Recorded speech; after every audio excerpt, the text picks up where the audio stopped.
a Friday, week 1, day 5 edition of Birds 365.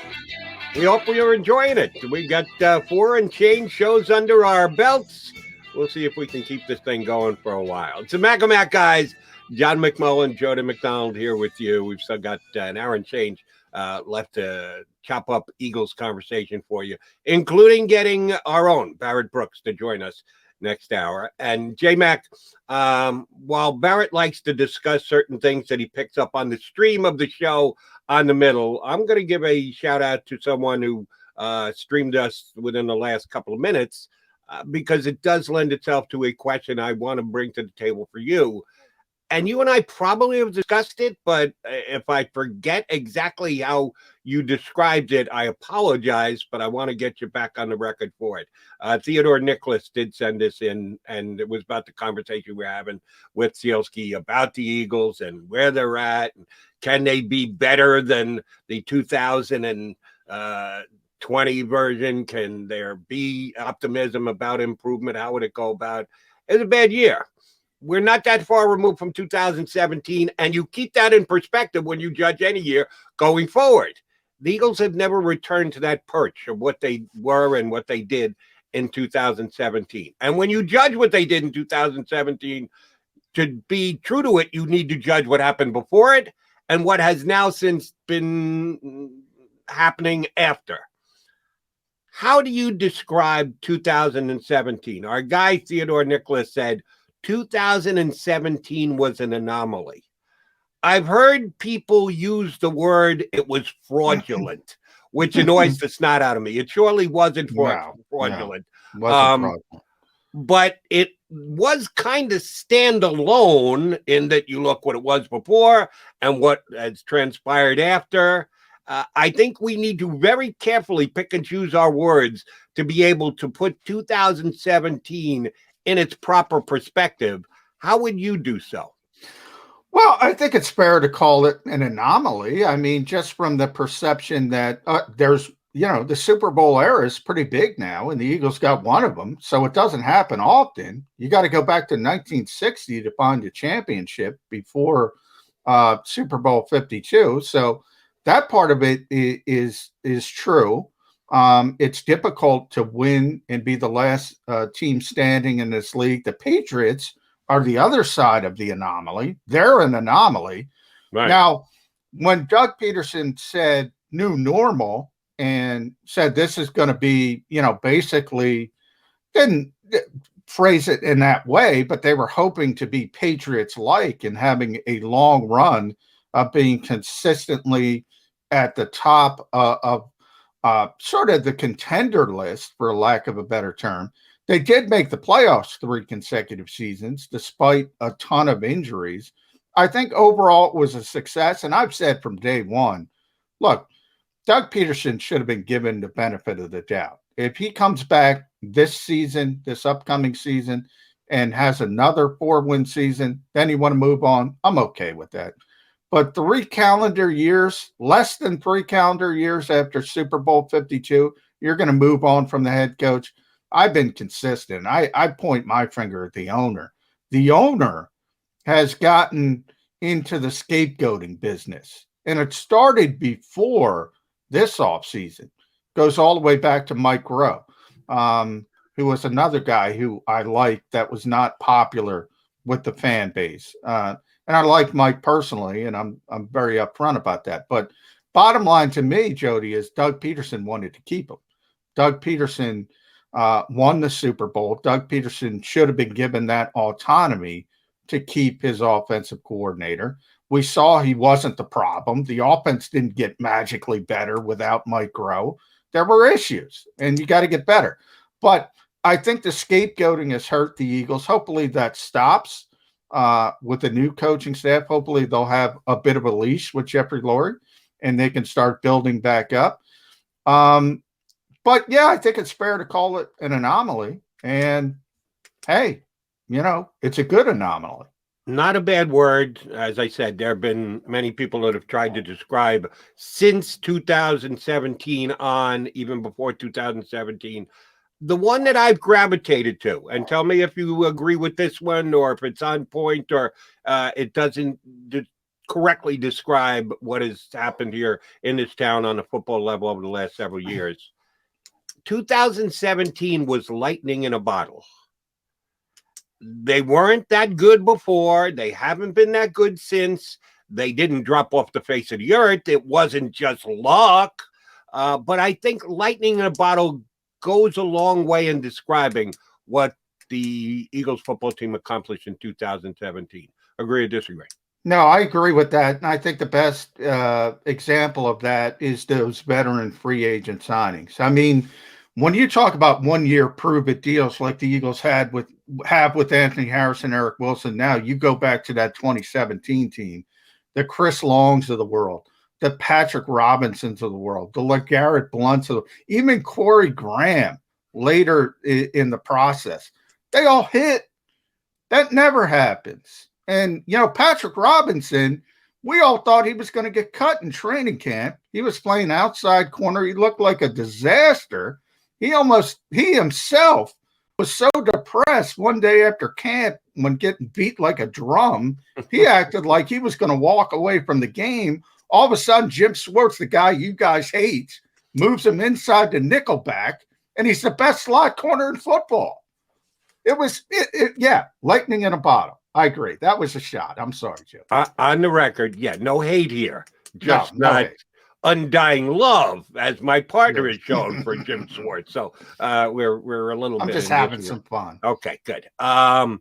Speaking of Eric Wilson, the linebacker that they signed yesterday, this is one thing I do want to bring up with Barrett. We got Barrett early, real quick. We'll get him up here shortly. One thing that does scare me might be a little bit of a too much phrase, but I have concerns about, or I need answers on, about this upcoming Philadelphia Eagles team this year. And yes, there are things that are going to change, but they absolutely won't change with anything that happens player personnel change-wise between now and the first game of the season. I don't know who's going to be the leader of the defense. We don't know anything about their new defensive coordinator, and Gannon may be great. He may surpass Jim Schwartz, not in the mind of my partner, but he could be the next great defensive mind in the National Football League. But what he's going to be more than anything else this year is a newbie in this town, in this position. So we're going to judge him as soon as he hits the ground running with this defense. But we don't know if he's going to be great at it or okay at it or pretty good at it. That will be a decision that we'll all make over time. We do know the players. Most of the players are returning players. There are some new players coming in. There will be additions via the draft. But for the question I'm going to ask, that probably isn't going to play, because I don't think that they're going to take a major person who can fill that void in the first round or second or third. Who's going to be the leader of this defense this year? I think it's very difficult for a defensive lineman to be the leader of a defense. It just doesn't play itself that way. I think Brandon Graham has got the accomplishments. I think he's got the personality. I think he's got the gravitas to be that, but he's a defensive lineman. I think Fletcher Cox has the abilities to be that. I'm not sure about the personality. I don't think Fletcher's a rah-rah, get in your face kind of guy, but he certainly, with his experience and with his production, he could be that. But they're both defensive linemen. Usually your defensive leader comes from one of two groups, either your linebackers and or your secondary, and usually not cornerbacks, because they're out there on an island and they stay out there on an island and they're not the ones who are going to be calling defensive signals. Who's going to be the guy who's going to take the reins of defensive leader, huddle leader on the field for this football team this year? And can a first-year guy like Wilson, who you told us yesterday, there are certain parts of his game that are phenomenal and other parts of his game that may be lacking a little bit, but he is a three-down linebacker. He's the kind of guy who will stay on the field a lot. Is he a potential guy to be the signal caller for this defense? If not, who do you think is going to be the defensive leader of this team this year? Yes, it stands now. I mean, if they had to play a game tomorrow, I think Eric Wilson would wear the green dot. He did it in Minnesota when Anthony Barr got hurt. He took over that role, and I think he would be the guy. I think Anthony Harris, too, on the back end, would take on the role Rodney McLeod kind of had if until Rodney gets back from a torn ACL. I would say the secondary leader is Rodney McLeod because he's been here and he's a veteran guy, and he had that role last year. But Anthony Harris is that type of player as well. Now, in Minnesota, they had Harrison Smith, who's sort of like their Malcolm Jenkins, so he had a bigger presence. But I do think if you look at Jonathan Gannon's history and where he was with Indianapolis, and you had Darius Leonard, Minnesota, you had, as I mentioned, Anthony Barr, Harrison Smith, all those talented players. He'd probably lean on Eric Wilson. Now, if they're going to take Micah Parsons at number 12 overall and turn him into the next Devin White, as I said, maybe it's got to be him and he's got to hit the ground running. But as we're constructed now, it's got to be Eric Wilson. Is that too much to ask of someone who's coming in new? And oh, by the way, and we like to try and separate football from contracts and salaries and the like, but you just can't do it in the National Football League these days because it's a cap world. The Eagles made a commitment of all of 1 year and under $3.5 million to him. I'm sure he's happy about being an Eagle because if he wasn't, he wouldn't have signed the contract. He wouldn't have dedicated himself for the upcoming year to wearing the green. But they didn't lavish him with a multi-year commitment and tell him that he's going to be here for seasons, as in plural, and going to be a big part of their defense. They told him, yeah, we're going to bring you in. You're going to start next year. Is that too much to ask of a guy that you've made a marginal commitment to come in and take charge of the defense?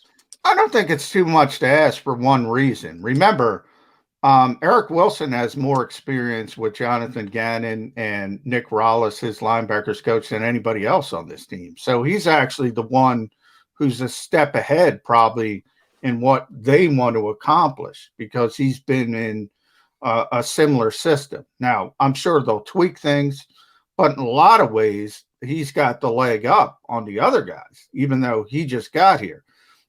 Secondly, you're right. I mean, this is not a long-term answer. But for what they have right now, and you project Eric Wilson, Alex Singleton in advance of the draft as the 2-3 down linebackers, he's got to be the guy with the green dot. I don't see any other way to go. And that will be interesting when you turn it over to a new guy. There is a changeover, but this whole Eagles season is about changeover because we got an all new coaching staff, and there's some pretty good and significant player personnel changes with this team. And between you and I, John, and I think you and I have discussed this before, probably on WIP, Malcolm Jenkins and the production that they got on the field from him, his loss, his moving on to the New Orleans Saints, I think was felt on almost a down in basis. But maybe even more so was the fact that they lost his defensive leadership. And in my mind, and I wasn't in the huddle, I'm just observing from afar, you've got a better grasp of it because you actually get a chance to talk to some of the players, you get to talk to the coaches more than I do. I don't think they ever replaced his leadership. I guess that's the question I'm asking you about Wilson. Can he be the guy? Can he take charge of the huddle?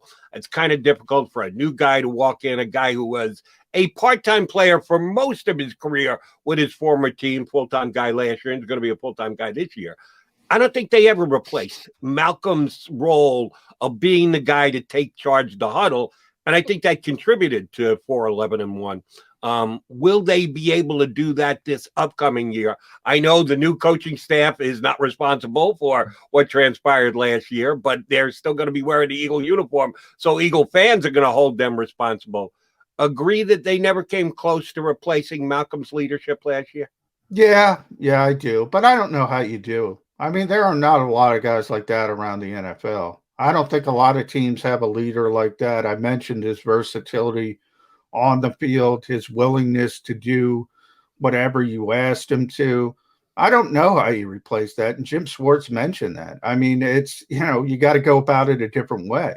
But I don't think the Eagles are different than many other teams because I don't see many Malcolm Jenkins out there. So they decided to move on because, he's played a lot of football. He's aging.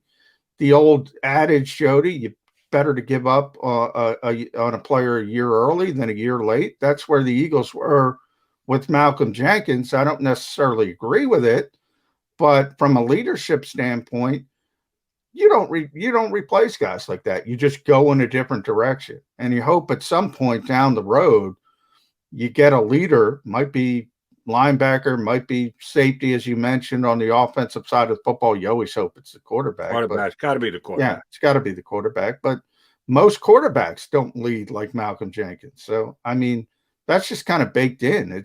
You're not going to replace that kind of guy from a leadership standpoint.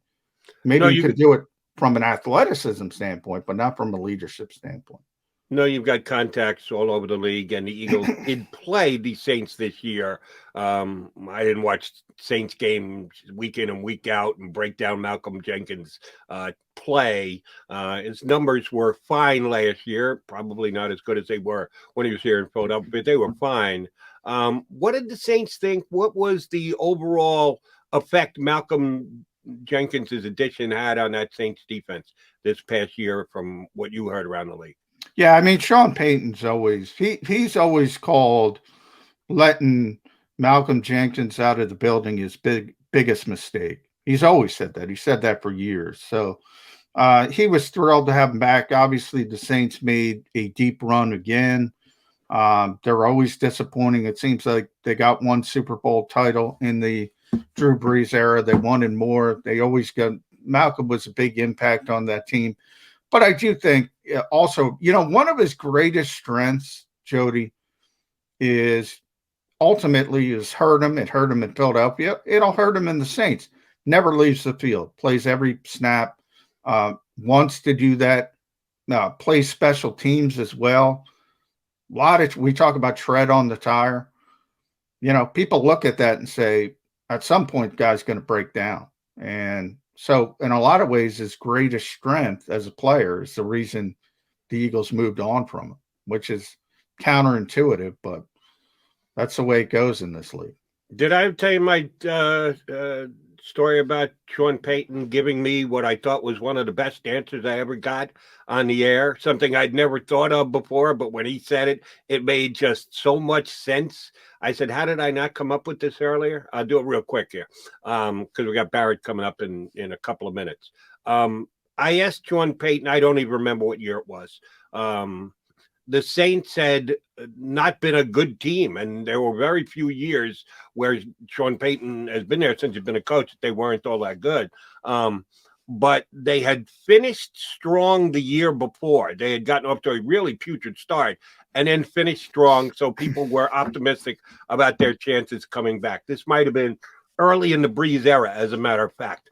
And I asked him, Coach, is there such a thing as carrying momentum from the end of one year into the beginning of the next?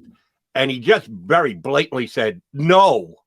And I said, really, you don't think there's anything to it? He said, no, the way you asked the question. Carrying it from the end of one year to the beginning of the next. You skipped over a big part of it.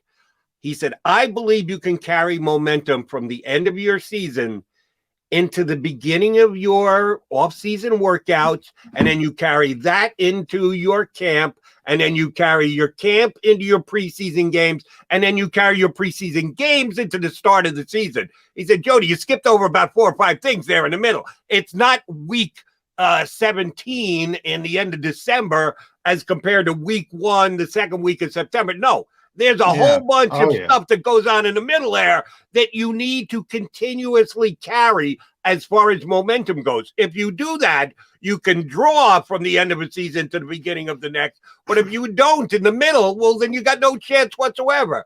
And I said, wow, Coach, I'd never thought of it that way. Shame on me, And it takes a smart coach to be able to lay it out and spell it out the way that he did for me.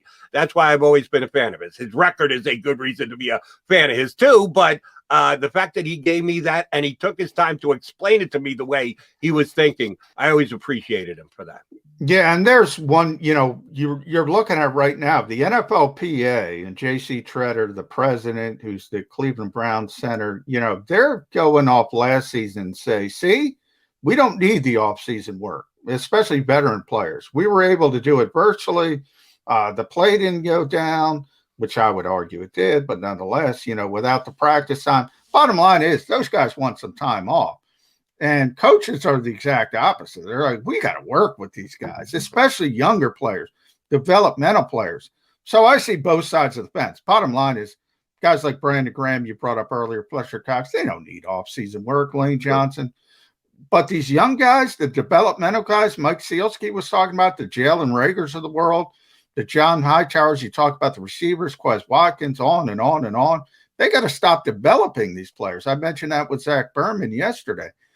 They need this offseason work. And yes, it's big, especially with the younger players.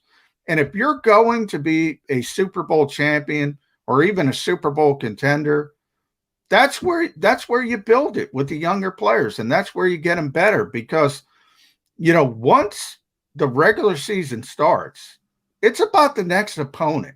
There's not a lot of time to take a young kid and say, oh, he's got to work on this, he's got to work on that.